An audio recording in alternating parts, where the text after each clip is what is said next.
Student चलिए हम लोग क्वेश्चन नंबर 7 को सॉल्व करते हैं। देखिए क्वेश्चन नंबर 7 में क्या कहा जा रहा है, एक्स अक्ष पर वह बिंदु ज्ञात कीजिए जो 2-5 और -2 9 से समदूरस्थ है।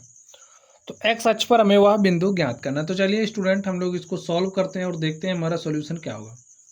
आप लोग स्टूडेंट एक बात समझिए कि ए हमारा क्या हो गया, चतुर्थांश हो गया। ए हमारा एक्स अक्ष होता है, यानी कि ए हमारा क्या होता है, एक्स डैश, जिसे हम लोग एक्स अक्ष कहते हैं। ए हमारा वाई डैश, जिसे हम वाई अक्ष कहते हैं। तो ए हमारा एक्स अक्ष है, ए हमारा वाई अक्ष हो गया। ठीक है, अब देखिए एक्स अक्ष पर वह बिंदु ज्ञात करना है। अब ए जो हमारा एक्स अक्ष है, इस पर कुछ देखिए, यहाँ पर हमारा मूल बिंदु होता है और मूल बिंदु के निर्देशांक क्या होते हैं, 0 0। यहाँ पर एक्स जो धनात्मक संख्याएं हैं वो इस तरफ आएंगे, एक्स अक्ष पर ऋणात्मक संख्याएं इस तरफ आएंगी। तो यहाँ पर हमारा 1 होगा, 2 होगा, 3 होगा, 4 होगा, 5 होगा, कुछ इस तरीके से संख्याएं आएंगी। और इस तरफ नेगेटिव नंबर्स -1, -2, -3, -4, -5, -6, -7 आएगा। अब आप लोग ध्यान से देखिए, एक्स अक्ष पर वह बिंदु ज्ञात कीजिए जो 2-5 और -2 9 से समदूरस्थ है।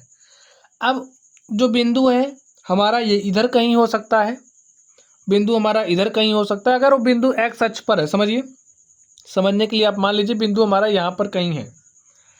अब अगर हम लोग इस बिंदु का निर्देशांक लिखना चाहें तो एक्स अक्ष से कितना दूरी है, मान ले रहे हैं एक्स अक्ष से, यहाँ मूल बिंदु से एक्स डिस्टेंस दूरी पर है, एक्स दूरी पर है। यहाँ का निर्देशांक लिखना चाहेंगे तो यहाँ पर एक्स हो जाएगा, और एक्स अक्ष पर यानी कि इस पर हम वाई पर कोई दूरी चल ही नहीं रहे हैं, वाई अक्ष पर, तो यहाँ पर क्या हो जाएगा, 0। तो हम मान लेंगे वह जो हमारा बिंदु है क्या हो जाएगा, x0। ये मानना आप लोगों के समझ में आ गया होगा। चलिए लिख लेते हैं, माना x अक्ष पर वह बिंदु x0 है। इसको हमने किस तरीके से माना, ये बात आप लोग समझ गए।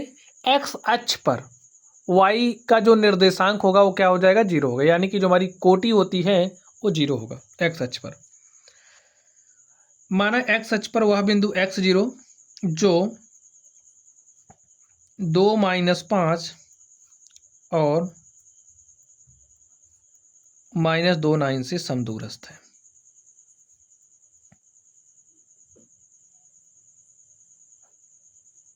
अब आप लोग समझिए ए हमारा बिंदु हो गया x0, और ए जो बिंदु x0 है समदूरस्थ है किन किन बिंदुओं से, इससे, यहाँ पर हमारा बिंदु 2-5 है, और यहाँ पर हमारा जो बिंदु है -2 है। समझ लीजिए, ये जो बिंदु x0 है, बिंदु 2-5 और बिंदु -2 9 से समदूरस्थ है। यानी कि अगर हम इसको a लें, इसको नाम b दें, इसको नाम c दें, तो जो हमारी ए बी के बीच की दूरी है वही दूरी बराबर होगी किसके, -2 9 के, इसी बिंदु से। तो लिख दीजिए, बिंदु ए से बी के बीच की दूरी बराबर होगी बिंदु ए की सी से बीच की दूरी, बिंदु ए की ए और सी के बीच की दूरी के, बिंदु ए से सी के बीच की दूरी। क्योंकि देखिए हमसे कह रहा ना कि ए जो बिंदु है इसकी यहाँ से दूरी बराबर है, समदूरस्थ है, यानी कि समान दूरी पर है। अब आप लोग दूरी के फॉर्मूले का इस्तेमाल करिए। दूरी का फॉर्मूला हमारा क्या होता है, चलिए हम लोग फॉर्मूला लिख लेते हैं। दूरी का x2 - x1 का whole square plus y2 - y1 का होल स्क्वायर। अगर हमारे पास दो बिंदु हैं, एक बिंदु P है, बिंदु P का निर्देशांक x1 y1, दूसरा बिंदु Q है, बिंदु Q का निर्देशांक x2 y2 है, तो बिंदु P और Q के बीच की दूरी का फॉर्मूला यही होता है। चलिए ए बी के बीच की दूरी क्या हो जाएगी, जो भी होगी बराबर होगी AC के बीच की दूरी के। ठीक है, तो लिख दीजिए x2, देखिए x2 minus x1, 2 minus x का whole square plus y2 minus y1 minus 5 minus 0 का होल स्क्वायर। अब ए बराबर किसके होगा, देखिए x2 माइनस x1 यानी कि -2 माइनस x का होल स्क्वायर प्लस माइनस यहाँ पे 9 लिखिए माइनस 0 का होल स्क्वायर।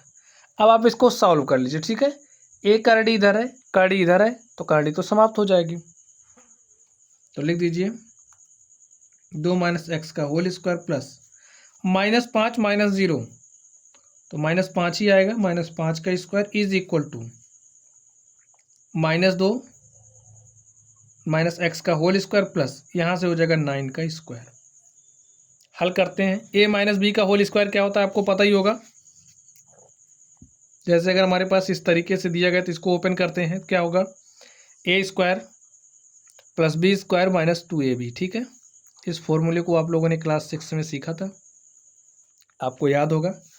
तो देखिए a माइनस बी यही बन रहा, तो लिखिए a का स्क्वायर यानी कि 2 का स्क्वायर 4 हो जाएगा plus x square minus 2ab, 2 गुणे a का मान 2 है, b का मान x है, प्लस -5 का स्क्वायर करोगे तो 5 × 5 = 25।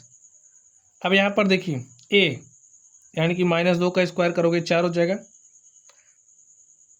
प्लस b स्क्वायर x का स्क्वायर माइनस होगा, यहाँ पर ध्यान से देखिए -2। अब a का मान -2 है तो यहाँ पर आप गुणे में क्या लिखोगे, -2 इंटू में b का मान है x। ऐसा ही करोगे आप, 9 का स्क्वायर करोगे तो 81। हल कर लीजिए इसको। चलिए देखिए a जो 4 है इस 4 से हो जाएगा कैंसिल, यहाँ पे x स्क्वायर इस x स्क्वायर से हो जाएगा कैंसिल। ठीक है, -2 गुणे 2 करोगे तो -2 दूनी 4x प्लस 25। इधर देखिए क्या होगा, -2 को -2 से गुणा करोगे तो +4 हो जाएगा, 4 को हमने x से मल्टीप्लाई किया 4x प्लस 81। इस -4x को आप इधर भेजिए तो -4x हमारा इधर आया तो हो गया 4x प्लस में। ठीक है, इस 25 को आप इधर भेजिए हो जाएगा 81 माइनस 25 और इस तरफ हमारा क्या बचा 0। 4x में 4x जोड़ा हो गया 8x, 81 में हमने 25 जोड़ा, 81 में से 25 घटाया। ठीक है, तो 11 में से 5 घटाइएगा आ जाएगा 6 और यहाँ पर बचा 7 में से आपने 2 घटाया तो आ गया 5। ठीक है, प्लस 56, इस 56 को इधर भेजिए तो 8x बराबर -56 हो जाएगा और 8 के 8, 8 × 7 = 56, x बराबर -7। जो हमारा x का मान आया है वो -7 आया। तो यहाँ पर आप देखिए बिंदु हमने x0 माना था और ये जो x है x का मान आप -7 रख दीजिए, जो आएगा वही आपका बिंदु हो जाएगा। ठीक है, तो लिखिए यहाँ पर x के स्थान पर क्या रखना, -7 लिखिए। अतः वह बिंदु -7 0 है जो 2 - 5 और -2 9 से समदूरस्थ अर्थात समान दूरी पर है। और इस तरीके से स्टूडेंट ये जो हमारा क्वेश्चन था, क्वेश्चन नंबर 7, हमने इसको सॉल्व कर लिया है। आई होप आप लोग समझ गए होंगे। अगर आप लोगों को कोई भी डाउट हो तो आप लोग कमेंट बॉक्स में कमेंट करना। वीडियो पसंद आए तो वीडियो को लाइक कीजिएगा, चैनल पर नए हो तो चैनल को सब्सक्राइब करिएगा, हाँ अपने मित्रों के साथ शेयर भी करिएगा। ठीक है, चलिए आप लोग पढ़ते रहिए। Thank you.